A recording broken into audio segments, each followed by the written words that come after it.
All right, guys, welcome to the preview episode of the Left Side View with Rahul and Amitabh.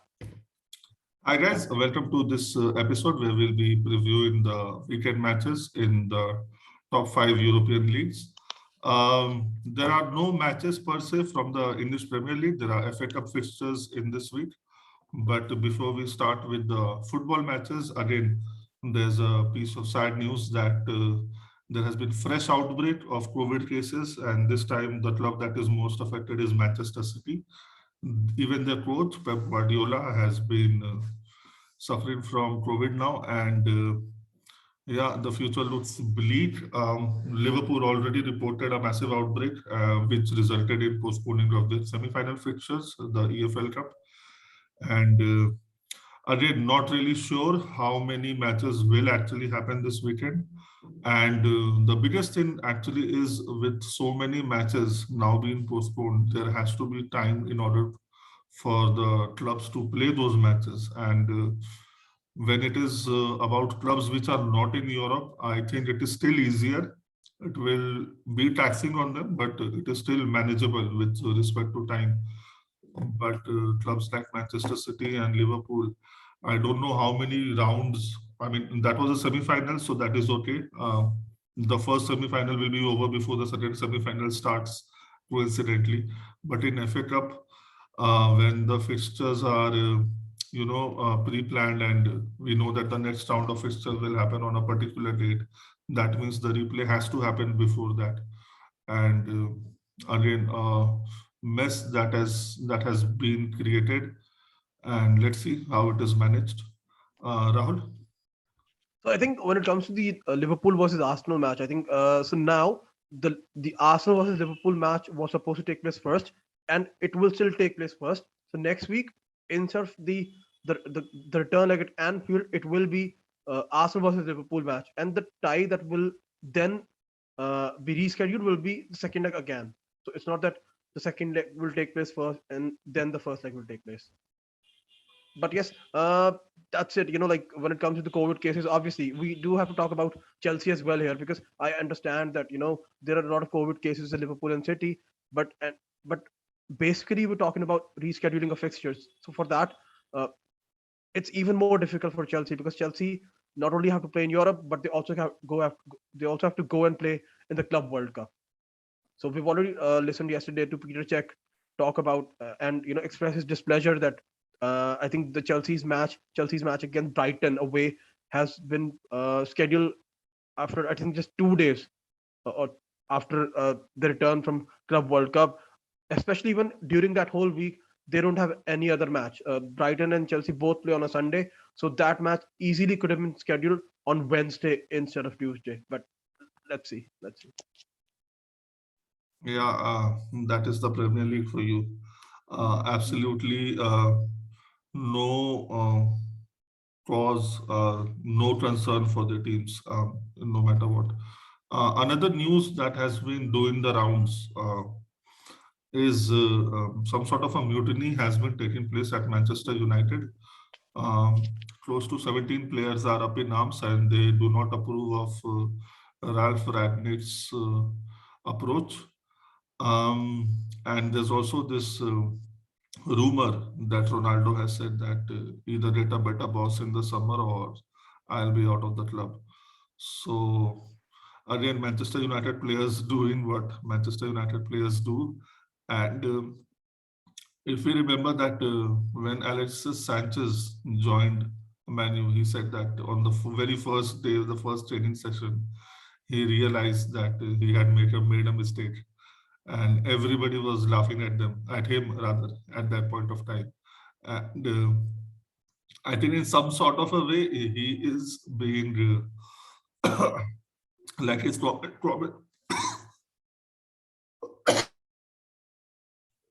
his comments are being reconfirmed. Rahul? Well, so obviously not just that. From what I've read, is that players are not only disillusioned with life under Ralph Ragnick, but also Ronaldo. A lot of the players they actually hate that Ronaldo is actually picking on them, and he has been overtly critical of them.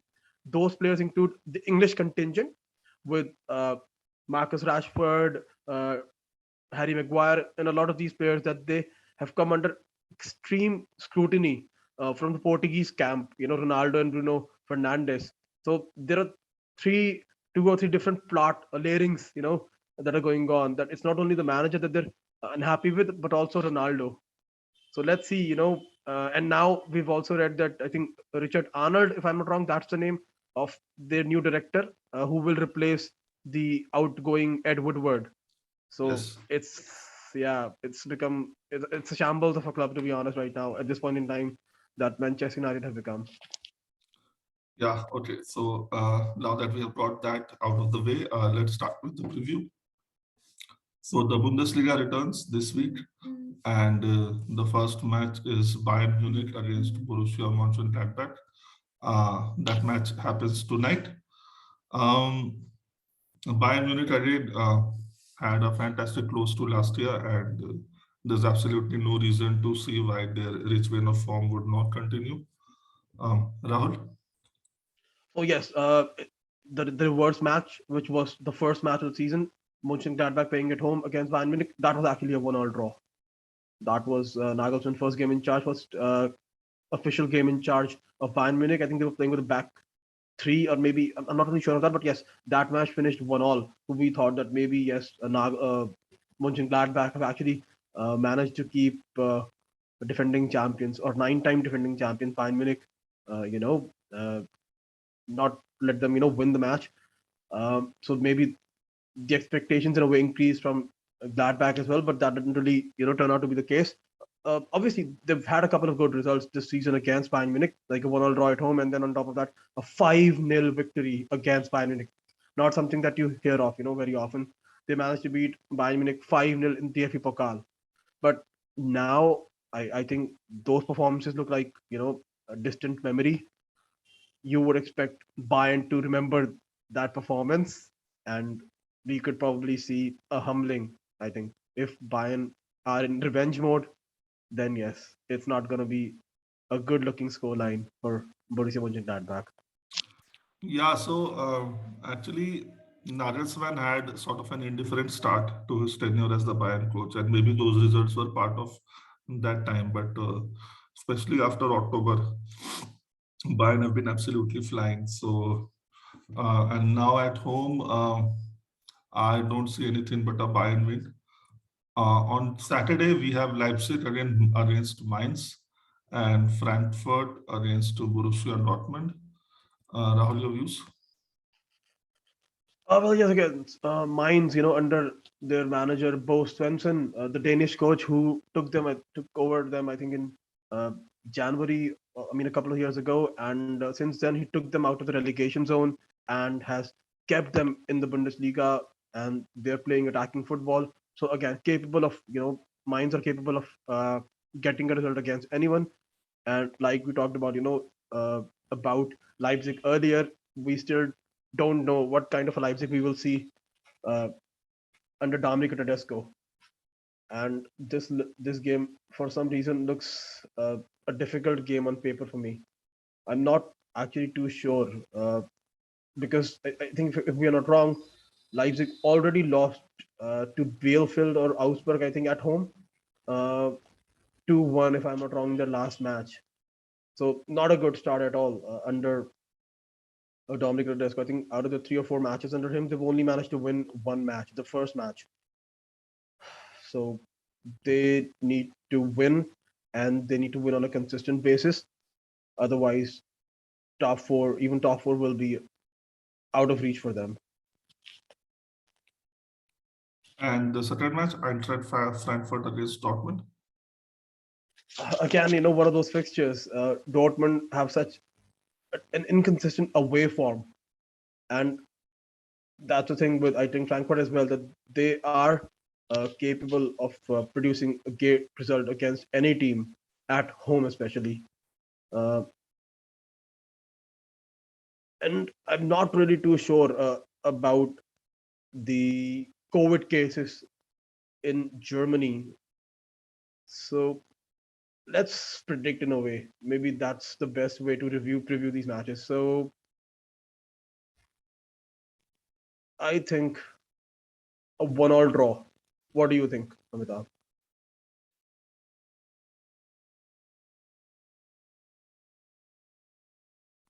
Amitabh, Yes, sorry.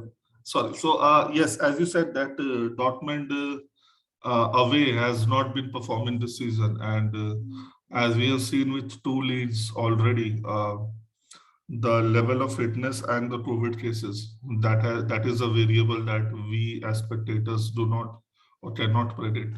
So, I think it is safe to say that this match can be a draw.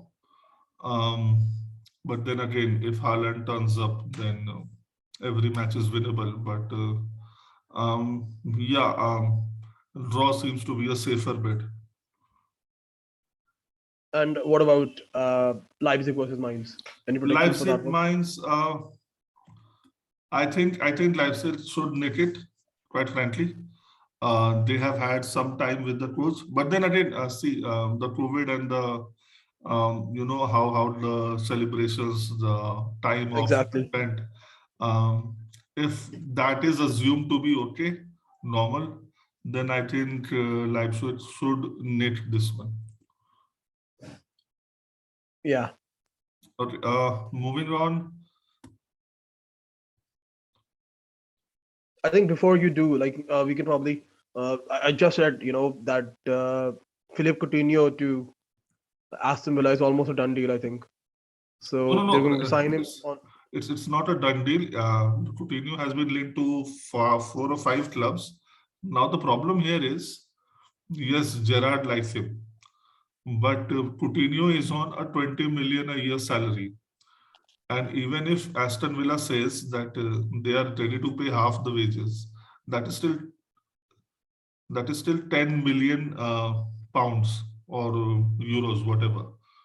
So I personally don't think Villa is going to make that financial commitment for a 29-year-old. If his contact with Gerard helps him get this deal, we have seen stranger deals happen in the past. One that comes to mind is Radamel Falcao after his not so enterprising performance with Manchester United. We were loaned him. So I'm not making fun of any other club, it's our own club. And I had no idea why that deal was done. But then, of course, his proximity to Jose Mourinho, and I think the fact that they shared their agent and stuff like that. So, deal is a possibility, but even if Aston Villa is saying that okay, they'll pay 10 million of the wages, 50%, because Barcelona is looking to, lighten their boots, so as to speak. I don't know who else in that Villa squad is on 10 million. And that is just going to bring more grief for them. Yeah, I mean, if they sign him and on this money, then he has to perform. Because if he doesn't perform, then it's going to be a problem. Maybe then, uh, obviously, it's not official yet, but uh, there are rumors that in a way it is on the verge of becoming a done deal. So let's see, what's the financial impact? Like, what is the agreement with Barcelona when it comes to wages?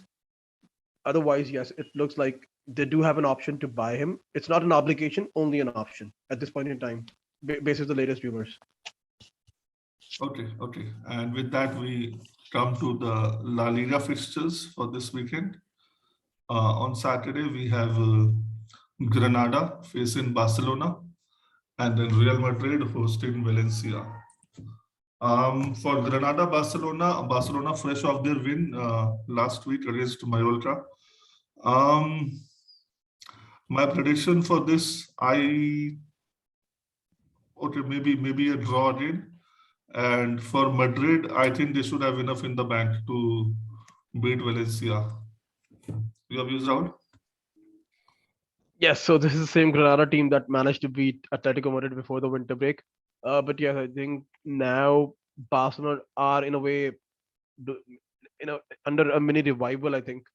Uh, I know that they've signed someone like Ferran Torres and they've not been able to register those players. Uh, and even in their last match, I think they had like so many players out. So I do expect a lot of those players to be back and to play against a team like Granada. Uh, I think they're gonna. We've seen at least that's one thing that we've seen under Javi is that Barcelona have not been terrible. Terrible in the sense that they're not losing games 3-0 or 4-0. Even if when they've lost, it's like 1-0, or but and the same logic applies when they've won. It's like they've won 1-0. So they're not scoring a lot of goals, but they're also not conceding a lot of goals under Javi. So I do see like this match to be a tight match. Uh, However, I have a feeling that they're on an upward trajectory now, Barcelona. I predicted 2-1 victory for them. Okay, and for Madrid Valencia, I think yes, Madrid need to get back on track. I remember that. I think what was your last match? I think did they drop points in their last match? I think it was against Bilbao. They won. No, that was before the break. After the break, Yeah, sorry. Yes, yeah, they lost to Getafe their first match. Getafe, yeah. Yes, so they need to win this match because uh, technically now they've lost the drop points in two matches. They had a 0-0 draw at home to Cadiz and now an away loss to Getafe. Uh, the manager Carlo Ancelotti actually said that they were still on vacation in that match. So yes, this is a match that they need to win and they should be able to. I think uh, against Valencia. I remember now. Let's talk about Valencia for a second and their manager Jose Bordelas. So he said that Barcelona have mentioned that they will uh, sign someone like Erling Haaland, that they're back. So Jose Bordelas said that they're already in so much debt and they're talking about signing someone like Erling Haaland. Where is the financial fair play? So some a manager like this has openly questioned financial fair play. So yes, I think Valencia. We can from a couple of seasons ago. I think they were under an even worse situation than Barcelona. They had to let go a lot of their players, which is why they now signed someone like Jose Bordelas, who was doing a great job at a club like Getafe. So yes, they are a much better coached team now than they were previously. But yes, Carlo Ancelotti's get Real Madrid, who are chasing the title. Uh, they should, and I think even someone like Vinicius Junior is now back. He has already tested negative for COVID, so he should at least be on the bench for this match. And with the form that he has displayed this season, and the fact that they not only want this result, but we need this result. I do see Real Madrid winning this match. Yeah, so you said Valencia are a much better coach team right now. Were you comparing them when they were under Gary Neville? Yeah, Well, you if you compare any coach, any team, that is coached by Gary Neville, then yes. yeah. Okay, that was just a joke. Okay, on Sunday, Villarreal host Atletico Madrid. Now, there's just a 4 point gap between the teams. Villarreal at 8th in the table and Atletico at 5th, I guess. So, again, I just don't see a winner in these matches. Um, yeah, a draw for me. Rahul? I actually have a feeling that Villarreal will win it. So now all of a sudden remembered the reverse leg. I think in that match, Villarreal, I think they were leading 2-1. And in the end, which was a very stupid goal in a way, uh, Villarreal defender, I think, gave away that goal. And Atletico playing at home equalized in the dying minutes of the match. Now we have, I think it was just last night when Atletico Madrid, I think they were playing against the third or fourth tier team in Spain, and they managed to beat that team, I think 5-0 in the Copa del Rey. But Villarreal are a different team altogether, a different breed altogether. The defending Europa League champs managed to knock out obviously Manchester United, but so they were a little in different form earlier. But what I've read here is that their upturn in form has actually coincided with the return from injury of their talismanic player Gerard Moreno. So I think that's another reason that we have to take into consideration. Uh, Ever since Gerard Moreno has returned, Villarreal have looked a different side. So for some reason, I do have a feeling that they will turn up in this match, and I think the title is just beyond Atletico's reach now. I like my prediction is a Villarreal victory. I think you said that it's going to be a draw. Yeah. I'm going for a draw. And as far as the title is concerned, I think that ship has sailed a long time ago for Atletico. Yeah. Okay, that's it from La Liga. For the league, this just a match on Sunday, Lyon versus PSG. But in order to preview this match, let us first think about the ramifications. Even if PSG loses, the lead is at best cut down to 10 points or 9 points. So I really don't know what kind of lead they want at their place, because PSG is just running away with it, quite frankly. Yeah, and I think Messi, who had tested positive for COVID, has now tested negative. So he should also be in the squad. It's I think Kurzawa now who has tested positive, so he's the one who's isolating now. There's another thing that we can mention about League One. League One is that Monaco's coach Nico Kovac, the former Bayern Munich manager, has now been sacked. So it's Philippe Clement, the Club Brugge manager, who has now joined uh, AS Monaco. I think he won I think three championships three league titles in a row in Belgium with his former club. So he's the one in charge of uh, AS Monaco. So let's see how he adapts, because if I do feel like AS Monaco have a really good squad. A lot of these youngsters, someone like Aurelien Chouameni, linked so strongly with a lot of these clubs. So yes, on paper they do have a better squad than their performances. So uh, if they at least start playing the way that they should, uh, with the squad that they have, then I think they will climb high in the table. I do kind of feel like they have the second or the third best score. They should at least be in the top three in the table, in my opinion. Yeah. Okay, moving on, Serie A. Now, there were only 6 matches out of the scheduled 10 yesterday due to COVID. So, again, there's a lot of doubt about how many matches will actually go through on Sunday. Again, there are 10 matches on a single day. So let's see the important ones one by one. The first one that comes up is Venezia against AC Milan. Milan fresh off their win yesterday against Roma. Now Venezia's match I don't think happened yesterday. I'll just need to confirm. How do you see this match going on, Ram? I think an AC Milan victory. I think AC Milan, like we predicted, the fact that AC Milan are now out of Europe, they need to give their all. I'm not saying that if they manage to give their 100% in league, they will win the league, because uh, overtaking Inter Milan is a tough job. However, uh, what we want is to see them try, and they tried yesterday against AS Roma. So if they try to put in the same performance, obviously results are something that are not their hands. But as long as they make the effort, I don't. I think it's going to be a uh, close finish to the title race. I think they're going to beat Venezia. I think Venezia already had a couple of good results at home, uh, but like I said, they don't really have any midweek fixtures from now on. They're not going to be in Europe, so I expect AC Milan to win this match. Yeah, so Venezia's fixture against Salernitana was postponed yesterday.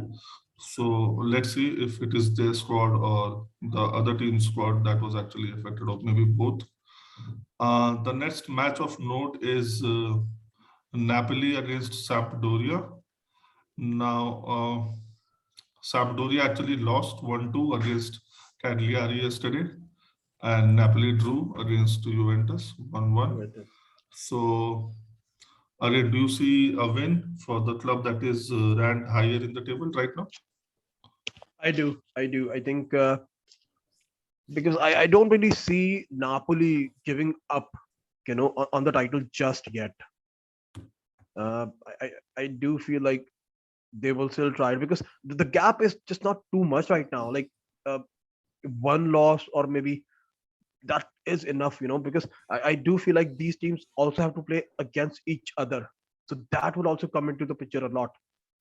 If let's say AC Milan are playing against Inter Milan and it's a draw, then that gives someone like who is just behind them, a team like Napoli or Atalanta, a great opportunity to jump high in the table. So I don't Yeah, think the race is and over yet. yeah. No. The race is not over, and because there are at least uh, let's say 7, 8 good teams in the club in the competition. So it is not about top three or top four. It's about top seven, top eight. So there are a lot more Yeah, matches where you can take the lead or fumble, drop points. yeah, So yeah, of course there are a lot of twists and turns on the way. Um, yeah. yeah, even I think that Napoli should have enough against Sampdoria. The next match, Udinese hosting Atalanta. Again, Udinese's match against Fiorentina was postponed yesterday, and Atalanta's match was postponed too against Torino. Torino. Yeah. So yeah, don't really know if the match will go ahead first of all, and if it does, what is the status of the players. So um, if everything is okay, and that is something that we have to assume, I think Atlanta should have enough to get On three paper, points. yes. Yeah, on paper, exactly. On paper, So yes, but at the same time, before the winter break, I think they lost at home to Roma, and then they drew 0-0 against Genoa. So that means that they have dropped points, in 2 matches in a row. So like we talked in the previous podcast, we don't really expect something like that from Atlanta, which is why uh, we predicted them to win against Torino. But the fact that that match was postponed, I think it's this match against Udinese that they need to get back on track. They need to win this match. Like we said that in Serie A, it's not just about finishing, or it's not about winning the title. It's about finishing the top four or the top seven, because there are just so many teams, within just 1 point, 2 points of each other, that if whoever team drops points, loses, then the team just behind them would overtake them. And one day you're third in the table, and then all of a sudden you lose, and then you're seventh in the table. yeah, So that's just something that doesn't work. yeah. So I think both of us are saying Atlanta should win this. Yeah. Yeah. Okay. Moving on, we have Roma against Juventus. Uh, Jose Mourinho at home, fresh off a loss against Milan. Now, two of his players were red-carded, so I don't think they'll be available for this match. So, on top of COVID and injuries, plus the break, whatever that means, you have two red cards as well. So, all the best, Roma, for this match. Juventus, they drew 1-1 at home. Again, a team that is fighting their own demons this season. But I see this match. I see this as a draw, quite frankly. Rahul? Yes, we remember the reverse, like Juventus beat Roma 1-0. uh, and I remember the gestures that Mourinho made of winning the treble with Inter Milan. But and I know, like, both these teams, they need a result, they need a performance from their clubs. However, taking a look at the fact that now Roma will be without their right back and their defender Gianluca Mancini, they've already got a depleted squad, and on top of that, two more players out with a red card. I don't really see Roma winning this match, and it's not just about this match because they're without two players, but it's also about their overall record this season against big teams. I think they lost at home. They lost at home to Roma. They lost at home to Roma lost at home to AC Milan. They lost at home to Inter Milan. They drew against Napoli at home. So they don't really have a good record, at least this season, at home against the big teams. And especially when you take that into account, along with the fact that they're also without a couple of key players, uh, because how are they going to replace these players? The second choice right back is Brian Reynolds, the American defender that they signed, uh, who hasn't really played much under Mourinho. Similarly, now they're already sure. I think maybe it is a little bit easier to replace someone like Gianluca Mancini. Maybe someone like Muraj Kambula will come into the picture, but I just don't see them winning. It's either going to be a draw, or if there's going to be a winner in this match, then I think it's going to be Juventus. I hope Yeah, I'm wrong. yeah. I mean, again, if it will be one of those 1-0s again, I think Juventus are the ones who are more likely to have that result. Roma just don't seem to have the resolute at defense or even that flair in attacking right now. And Yeah, one of those siege mentalities will take over Mourinho, you know, my players and yeah, this and that. I like don't see a way out for them in this match at least. yeah. Mourinho's teams, they just don't command the same respect that they used to. Unfortunately, yeah, yeah, yeah. Yeah, And the fear finally, factor is just gone. Yeah, yeah, finally we have Inter against Lazio. Now Inter again did not play against Bologna yesterday, so no idea what is the status of the team. Uh, can we go ahead and say that Lazio can trouble Inter away from home, Rahul? Now Lazio uh, also drew 3-3 against Empoli, so yeah, well, yes, without a shadow of a doubt, I think this, in a way, is the pick of the matches. Like an even more difficult match to call than the Roma versus Juventus game. Um, I think in terms, so there are little, stories, surrounding the match. Like it's not just Inter Milan versus uh, Lazio. I think if I'm not wrong, Inter Milan actually lost the reverse fixture to Lazio. In fact, in that match, uh,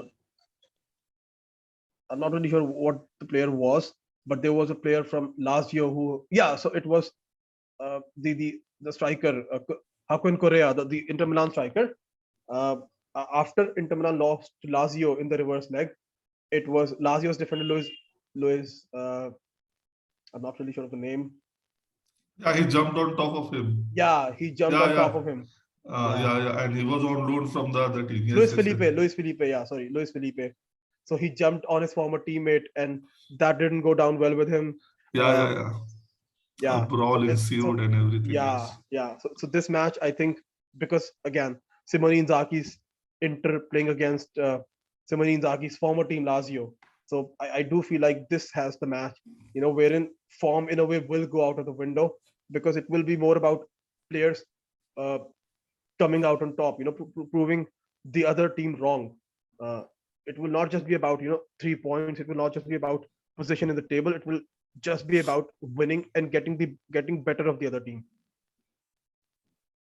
Yeah. So, But yes, your predictions? really hard to call, man. Yeah, let's go 2-1 for Inter Milan. a Lazio win. 3-2 maybe. All right, so I'm predicting an Inter Milan win. You're predicting a Lazio win. Yeah, just Let's hope for it's not a draw in that case. just for Papa Sari. Yeah. Yeah. Okay. With that, I think we come to the end of this podcast. Yeah. Thank you so much, guys, for your time. We'll come back with a review of all the weekend matches. And until that time, take care. Bye bye. See you.